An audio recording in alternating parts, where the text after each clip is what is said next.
Hello everyone, welcome to bispsolutions.com. My name is Sumit and I'm VP CRM Solutions with BISP.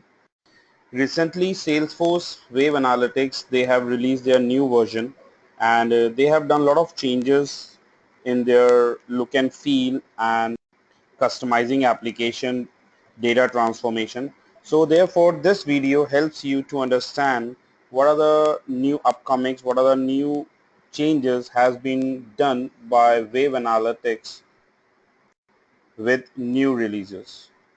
So let me give you a quick walkthrough what are the new upcomings, what are the new releases or changes have customization or modifications has been done in Wave Analytics in Salesforce Wave. So that's the Salesforce Wave interface. So the very first customization which has been done is while adding a data set into Wave Analytics.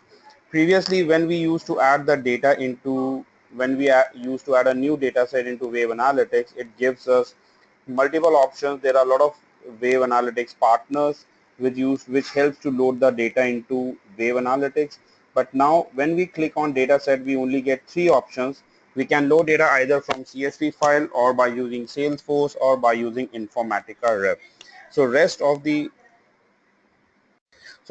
partners, they have been removed from the interface, and now we can bring data from either from CSV file or directly from Salesforce or by using Informatica Rev.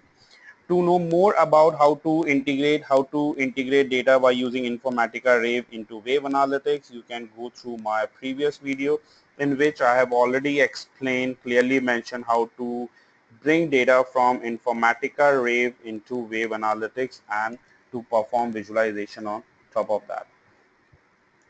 The next customization, the next updation which has been done, that is while working on data sets, while creating new lenses, the very first change you will find out when you create a new lens, you will find out previously we used to have measures and group by in one sequence and filter separately, but now they have been placed on the left side of the interface.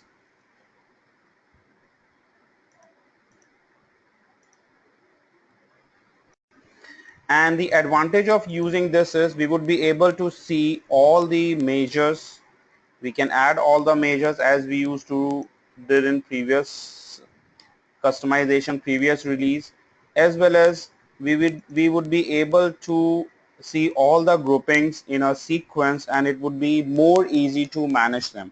So let me show an example.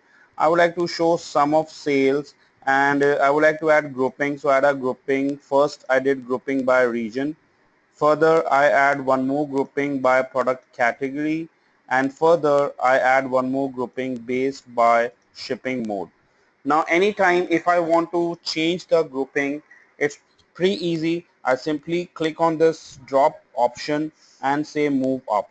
So this will move this group by clause to one step ahead, one step up, and it also affect the visualization.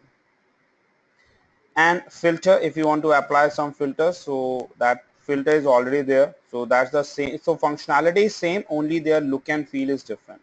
And now we have is null not equal to equals, or I will say greater than, and it should be greater than. I can apply a filter. So quickly I can apply filter, and anytime if you want to release the filters or close the groups, I close the groups, I remove groups, and also clear the filters.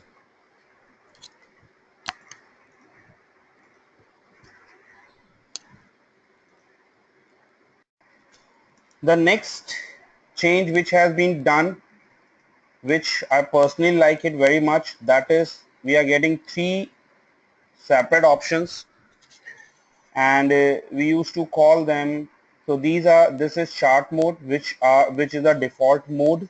Second, we have a table mode. Previously we used to have the chart and table mode, all both of the chart mode and table mode in one pan, but now we have a table mode and a chart mode separately. And if I click on chart mode, we have three charts: value tables, compare tables, and pivot table. So previously you used to have all these chart modes along with the charts, but now this has been added separately. And now when I click on chart mode, you can see we have more charts added uh, as comparative to the previous release.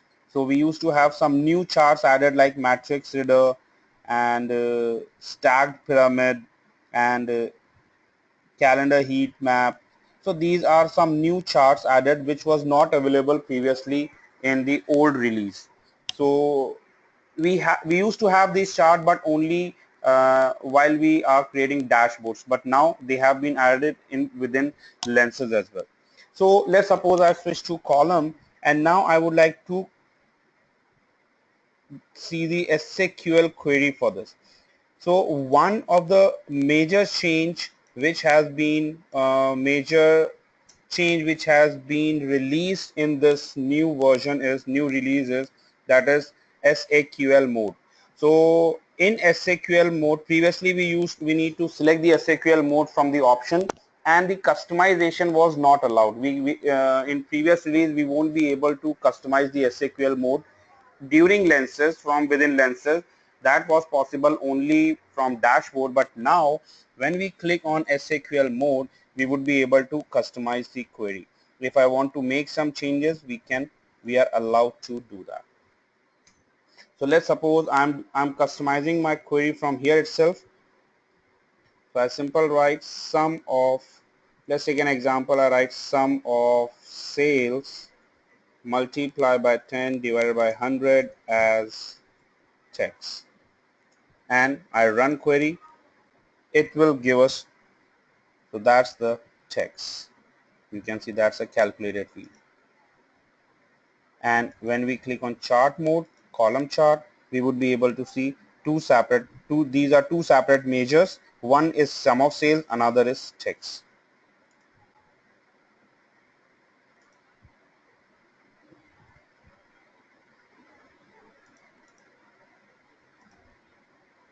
So I can quickly switch this to here. So let me clear this. I want to hide this. So I hide this, or I quickly get to query and remove this as the previous we used to have, and clear column. So this is a new feature which has been added. Another feature which has been added in new release is chart customization on lens. We used to have chart customization or this widget customization on dashboard, but now we used to have a chart customization within lens as well. And how to enable that? You see, we are getting one option named as properties, and when I click on properties we will get the options, and we can customize the chart. I can add the headings to it, region wise sale.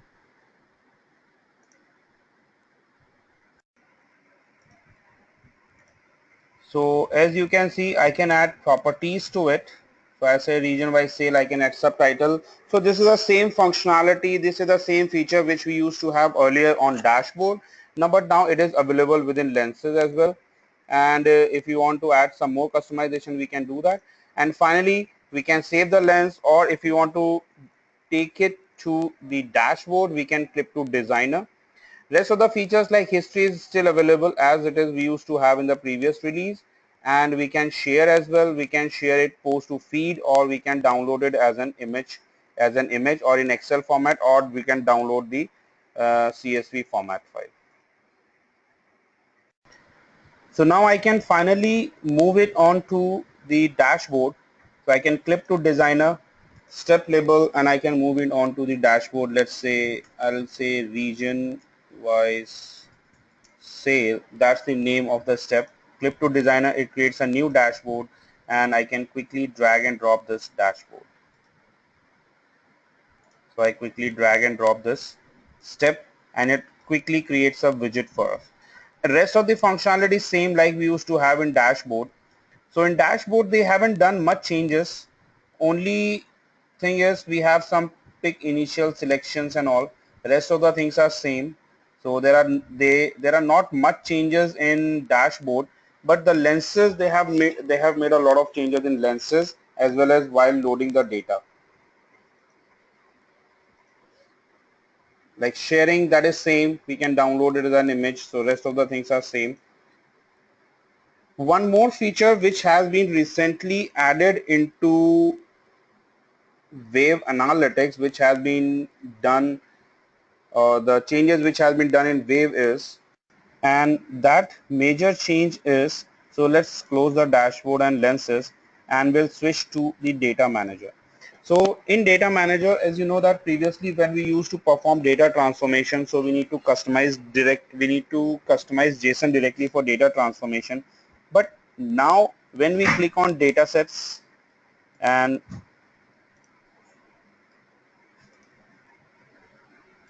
when we bring the data into Wave Analytics from various sources and we have data flows and recipe. In data flows and recipe, we have default Salesforce data flow which we use to schedule. A new option has been added here, that is edit. Earlier this option was not enabled, but now we have this option. So when I click on edit, we will get various options for data transformation.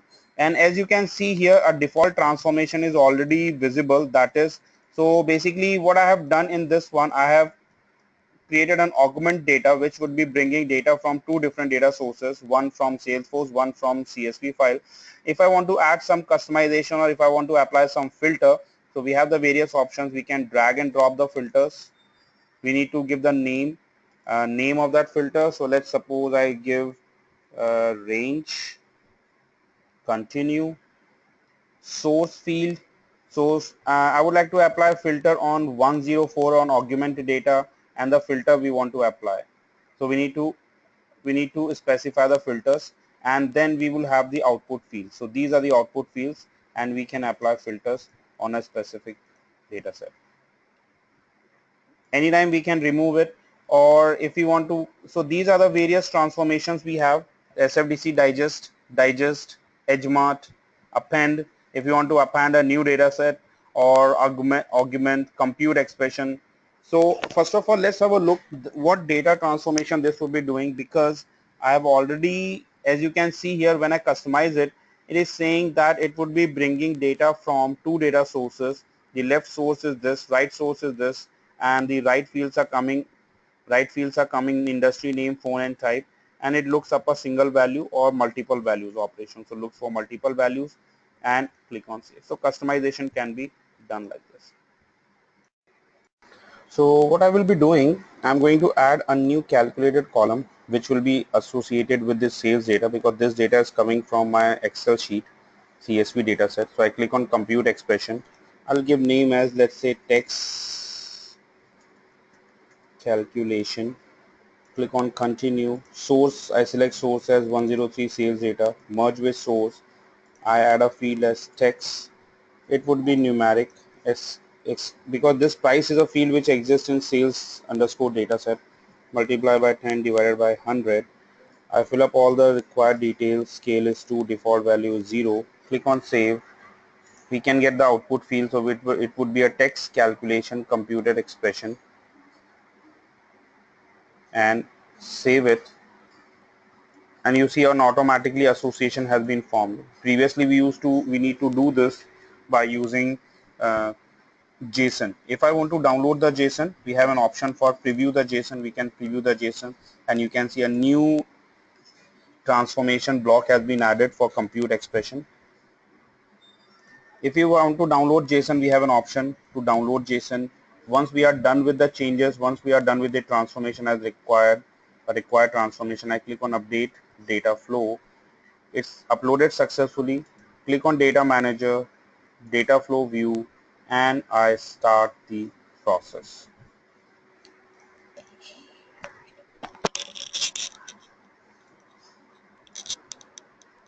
So you can see here this process has been completed successfully, and now we'll go and check the output. So therefore I switch to Wave Analytics, and you see we have a new data set has been added which is named as combined account. And when we click on this, we would be able to see the new calculated column has been added successfully. So when I click on this, it quickly creates a lens for me, and you can see I switch to table mode. I switch to value table mode, and we have got a new calculator column named as text. This is 12, that is a 10% calculation we have done on price. So the 10% of 120 is 12.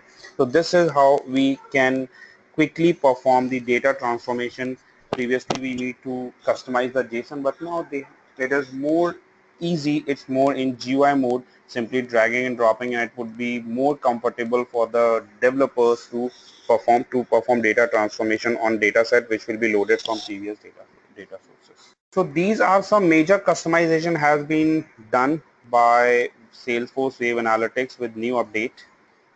That's all in this video. If you have any queries, you can visit our website www.bhpsolutions.com. You can connect with us for the customized training on Wave Analytics as well as for consultancy as well. Keep watching. Have a nice day. Goodbye.